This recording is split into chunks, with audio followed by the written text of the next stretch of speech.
बिस्मिल्लाहिर्रहमानिर्रहीम। Dear students, अभी हमारा जो टॉपिक है वो बहुत इंपॉर्टेंट टॉपिक को फैक्टर्स और को एंजाइम के नाम से। ये टॉपिक 9th क्लास के अंदर भी मौजूद है। हम इसे आज फर्स्ट ईयर के पॉइंट ऑफ व्यू से थोड़ा सा एडवांस करके इसको इंशाल्लाह स्टडी करेंगे। सबसे पहली बात कि को फैक्टर्स है क्या, उसे हम डिफाइन कैसे कर सकते हैं। को factor is an additional chemical component. ये एक इजाफी केमिकल कंपोनेंट है जो कुछ एंजाइम्स के अंदर कैटालिसिस के अंदर हेल्प करता है, केमिकल रिएक्शंस के अंदर हेल्प करता है। Aid in, help in the process of metabolism, catalysis, chemical reaction, कुछ भी कह सकते हैं आप इसको। ये जिस को फैक्टर की या केमिकल कंपोनेंट की हम बात कर रहे हैं, ये एक्चुअली नॉन प्रोटीनिक कंपोनेंट होता है। ये प्रोटीन से नहीं बना हुआ, ये किसी और केमिकल कंपोनेंट से जो है वो बना हो सकता है। हम इसकी अभी 3 टाइप्स देखेंगे, फिर हमें इसकी केमिकल कंपोजिशन की भी बड़े अच्छे से समझ आ जाएगी। अगर हम टाइप्स देखते हैं तो इसमें सबसे पहले एक्टिवेटर्स, फिर प्रोस्थेटिक ग्रुप और थर्ड पे कोएंजाइम्स आ जाते हैं। एक्टिवेटर, नाम से ही आपको इसकी समझ आ जाएगी, काम को ट्रिगर करने वाला, केमिकल रिएक्शन को स्टार्ट करने वाला, स्टार्टर के तौर पे हम इसको देख सकते हैं। एक्टिवेटर होता क्या है? ये एक ऐसा को फैक्टर है जो मेटालिक आयन हो सकता है। बड़ा इंपॉर्टेंट पॉइंट, एमसीक्यू भी बन सकता है इसमें, कि एक्टिवेटर मेटालिक आयन हो सकता है। इसका फंक्शन क्या है?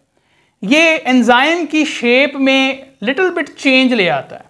जब ये एंजाइम के साथ जुड़ता है तो ये एंजाइम की ओवरऑल जो ग्लोबुलर शेप है, सिमेट्री है, उसके अंदर माइन्यूट सा एक चेंज लेके आता है, जिसकी वजह से जो एक्टिव साइट होती है वो अकॉर्डिंग टू द सबस्ट्रेट हो जाती है। अगर और आसानी से हम इसको एक्सप्लेन करें, जैसे ही एक एक्टिवेटर एंजाइम के साथ अटैच होता है तो एंजाइम की शेप को या एक्टिव साइट की शेप को सबस्ट्रेट के रेलेवेंट बना देता है, जिसकी वजह से एक सबस्ट्रेट एंजाइम के साथ बआसानी जुड़ जाता है। इसके अगर आप एग्जांपल्स देखें तो आपको कैल्शियम, मैग्नीशियम, मैंगानीज, कॉपर और जिंक जैसे मेटालिक आयंस जो हैं वो नजर आते हैं।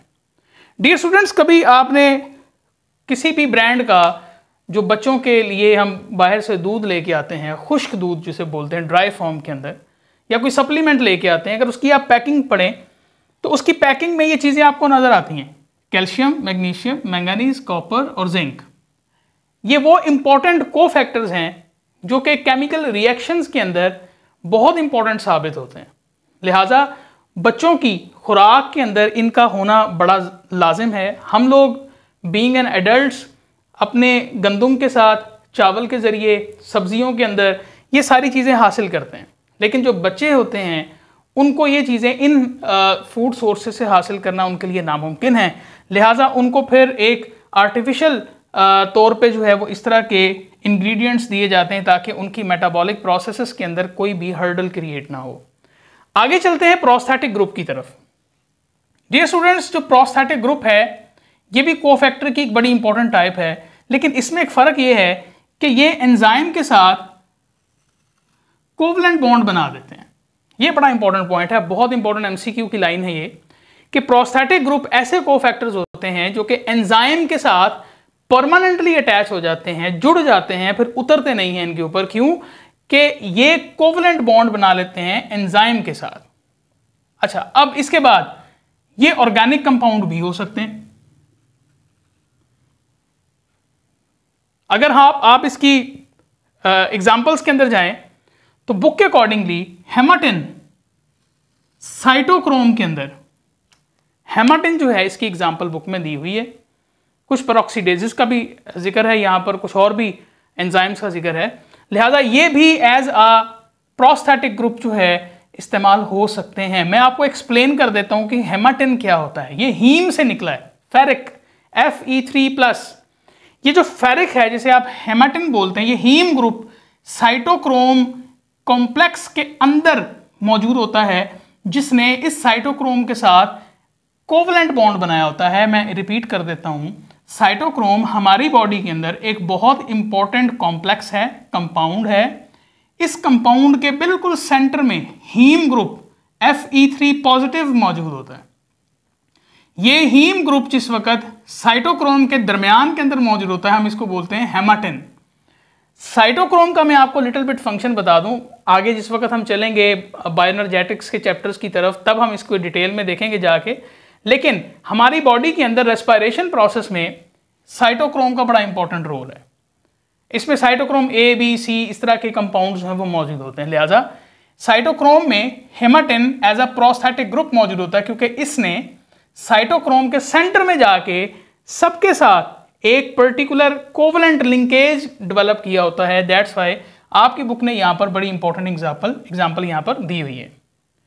फिर बात करते हैं जी कोएंजाइम्स की। कोएंजाइम्स जो हैं these are non protein organic molecules,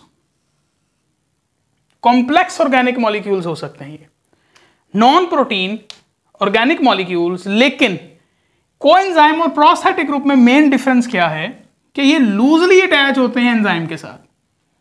they are loosely attach with enzymes. आपने प्रोस्थेटिक ग्रुप में देखा था कि ये कोवलेंटली अटैच होते हैं, लेकिन यहां पर ये लूजली अटैच हैं। इनका काम क्या है? ये सेल टू सेल इलेक्ट्रॉन को ट्रांसपोर्ट करने का बड़ा इंपॉर्टेंट रोल प्ले करते हैं। आई नो कि ये एक्सप्लेनेशन जो है वो काफी नहीं है, लेकिन आगे चलते हैं जी। बहुत सारे विटामिन्स जिसमें नियासिन है, राइबोफ्लेविन है, ये इसके अंदर जो है वो एग्जाम्पल्स के तौर पे आप लिख सकते हैं। NAD पॉजिटिव, ये भी कोएंजाइम की ही एक एग्जाम्पल है।